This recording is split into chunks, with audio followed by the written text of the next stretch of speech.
Assalamualaikum warahmatullahi wabarakatuh. Baik, saya lanjutkan.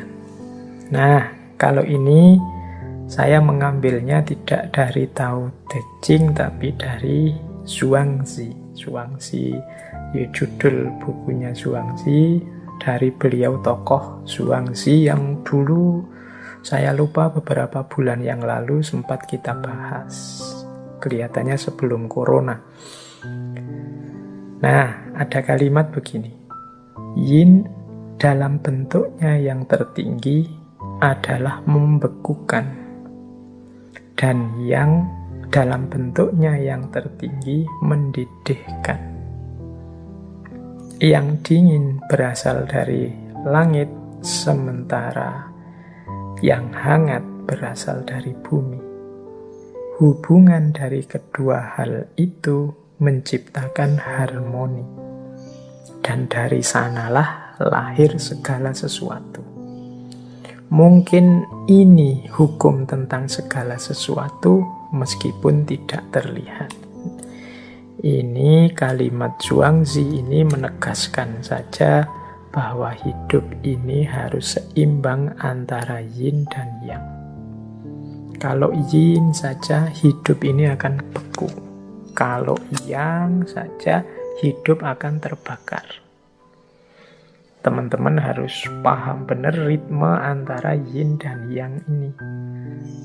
Misalnya dalam pergaulan itu kita ketemu yang karakternya yin, ada yang karakternya yang. Ayo diidentifikasi. Kita punya teman yang pendiam, tidak bisa ngomong. Yo, untuk mengimbangi mungkin kita yang mancing-mancing. Kita hidupkan karakter yang dalam diri kita. Apa ada, Pak? Yo, ada, wong yo. Seperti saya bilang tadi, yin yang itu dalam segala sesuatu saling memuat. Yin ketemu yang ketemu yin. Kalau yin ketemu yin, jadinya beku. Kalau yang ketemu yang, jadinya mendidih. Kadang-kadang kita mengalami momen saling marah, saling gegeran. Marah ketemu marah itu yang ketemu yang, hasilnya mendidih. Atau saling diam, yang satu diam, yang satu diam. Yin ketemu yin, hasilnya beku. Maka caranya apa? Ikuti dialektika yin dan yang. Jadi dialektika hukum alam. Nah, nanti kelanjutannya yin dan yang itu ketemulah namanya Wu Wei. Jadi Wu Wei itu kegiatan kita yang mengalir bersama alam. Kita ikuti ritme yin dan yang dialektika alam semesta. Jadi ya, dalam falsafah Tiongkok dikenal istilah Wu Wei, bukan yang 5 unsur tadi ya. Kalau Wu Wei itu secara harfiah artinya tidak memiliki kegiatan atau tidak berbuat apa-apa. Maksudnya tidak berbuat apa-apa itu mari kita hidup tanpa dibuat-buat. Kita hidup yang wajar saja, tidak sembrono, sesuka kita, tidak melihat ritme alam, tapi juga tidak palsu. Seseorang silahkan mengalir saja dengan ritme kodrat alami kehidupan ini. Jadi kita jalani hidup secara alami, tanpa ketegangan, dengan sederhana, dengan bebas. Tidak melakukan sesuatu yang sia-sia, tidak ada gunanya. Apalagi melakukan sesuatu yang hanya untuk dipamerkan saja, sama sekali tidak ada gunanya. Nah, ini namanya Wu Wei. Hari ini mungkin banyak di antara kita, coba kita muhasabah sebentar, berapa persen kegiatan kita sehari-hari yang itu memang efektif, sesuai, alami, dan berapa persen yang ini hanya dibuat-buat saja, atau ini tidak ada pentingnya sama sekali, atau ini hanya menghambur-hamburkan energi, tidak ada gunanya. Nah, jadi ini kelanjutannya yin yang, itu berarti menyarankan kita untuk hidup selaras dengan ritme alam. baik ritme yin maupun ritme yang. Kita pahami perjalanannya, kita ikuti dengan cara hidup secara alami. Filsafatnya namanya Wu Wei. Maka nanti ada pandangan manifestasinya yin yang nanti dalam pola Wu Wei, hidup yang mengalir dengan alam, itu adalah hidup dengan beberapa prinsip. Jadi penerjemahannya yin yang dalam kehidupan kita sehari-hari itu ada beberapa prinsip hidup yang penting untuk kita ingat-ingat. Yang pertama adalah hidup secara seimbang atau balance. Seperti saya jelaskan tadi, yin saja akan membekukan, yang saja akan membakar. Kalau ada yang marah, harus ada yang sabar. Marah ketemu marah meledak. Kalau yang satu sudah sabar menunggu, ya yang satu gerak. Jadi biar dinamis. Kalau semuanya menunggu dalam kesabaran, tidak akan ada aktivitas. Jadi yang satu pasrah, yang satu nuntun. Kalau semuanya ingin nuntun, hasilnya tabrakan. Kalau semuanya nunggu dituntun, hasilnya tidak ada yang jalan. Maka hidup ini harus seimbang. Kalau yang satu sudah bersuara, yang satu tolong diam. Kalau semuanya bersuara, tidak jelas mana benar, mana salah. Atau semuanya diam, ya kebenaran akan hilang. Jadi jangan sampai beku, juga jangan sampai terbakar, meledak. Hiduplah secara seimbang. Ini manifestasi yang pertama dari yin yang. Yang kedua, keadilan. Jadi yin yang ini memberi porsi hidup secara adil. Hidup secara alami itu kan adil. Adil terhadap diri kita sendiri, adil terhadap orang lain dengan haknya, kita dengan hak kita, alam juga dengan haknya. Ini hidup secara adil. Ya kalau orang jatahnya 10, ya silahkan mengambil 10, kita beri 10, itu adil. Ini yang hidup secara alami. Kalau makanan itu muatnya di perut kita 1 piring, ya kita makan 1 piring saja, itu adil.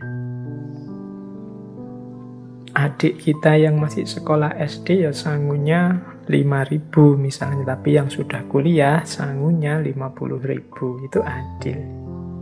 Sesuai porsi dan proporsinya yang alami. Yang baik dipuji, yang jelek dicaci, enggak ya, yang jelek diingatkan, ditegur. Ini berarti adil. Jadi kita akui memang hidup ini ada hitam, ada putih, dan saling berdialektika, tapi juga kita porsikan segalanya sesuai porsinya. Yang ketiga, hidup secara sederhana atau simplicity. Seperti tadi ya, tidak ada energi yang terbuang sia-sia, tidak ada kesembronoan, tidak ada kesia-siaan. Paradigmanya pas saja. Sederhana bukan berarti kekurangan, tapi pas. Jadi pas itu ya, butuhnya tidur 5 jam, ya tidur 5 jam pas.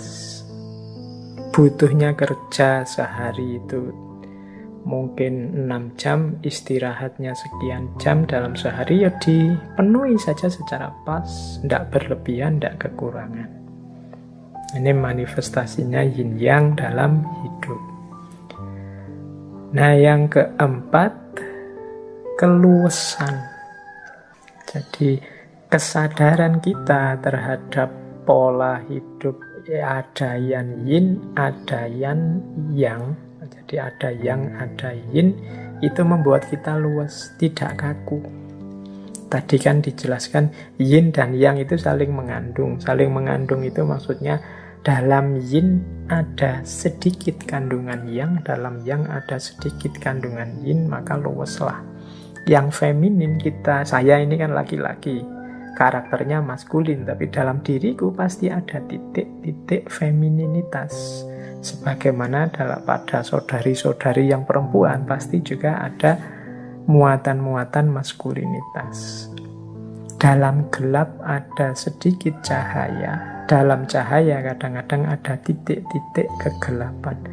Nah, ini karakternya, makanya di gambarnya yin yang itu kan gambar bulatan putih setengah, bulatan hitam setengah, di tengah-tengah bulatan putih ada titik hitam, di tengah-tengah bulatan hitam ada titik putih.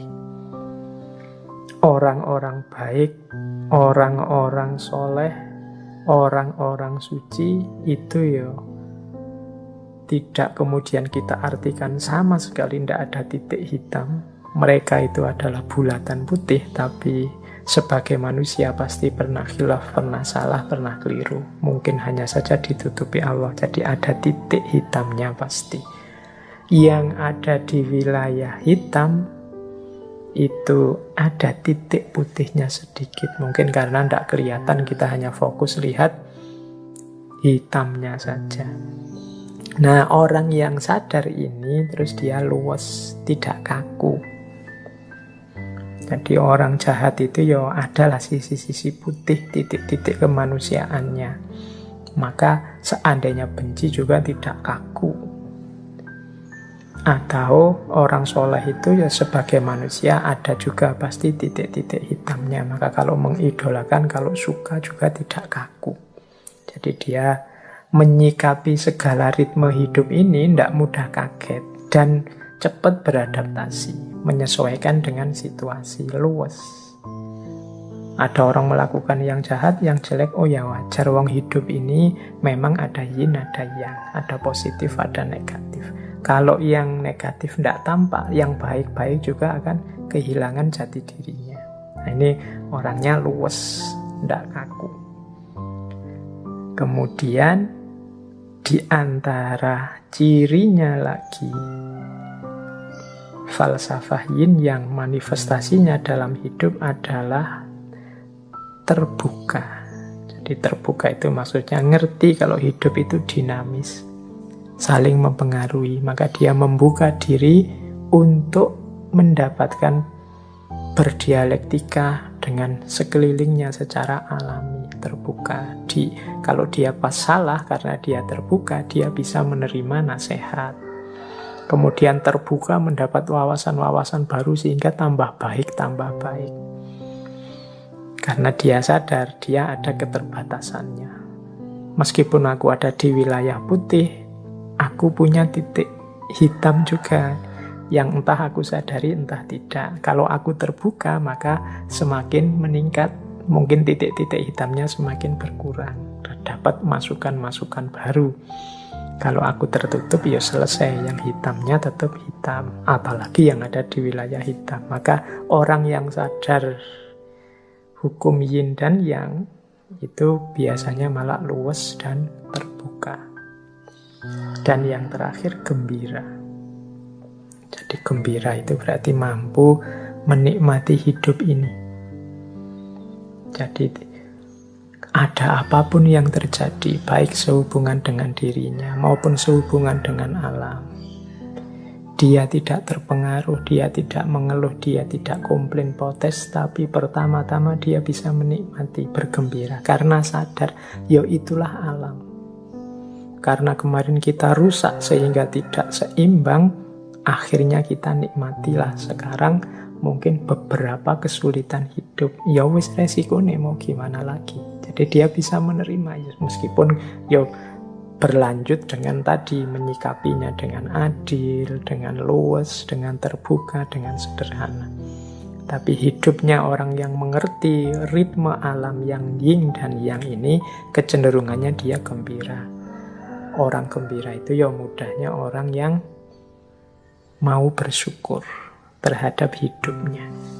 Tidak seperti sindiran Al-Quran pada kita kan, Al-Quran menyindir kita manusia itu khuliqa halu'a, diciptakan selalu berkeluh kesah. Apapun yang dialami, dia selalu berkeluh kesah. Nah, cara mengatasinya apa? Al-Quran kan mengingatkan kita punya karakter itu. Mari kita pahami ritme alam, kita pahami mode-mode hukum alam, termasuk yin dan yang ini, sehingga kita hidupnya tidak mudah galau. Apapun yang kita alami, misalnya, wah nilaiku kok jatuh ya semester ini, ya wajar sih, semester ini aku males belajar, ya mesti saja. Terus nilainya jatuh. Ada ritmenya, ada hukumnya, sehingga kita tidak mudah kaget.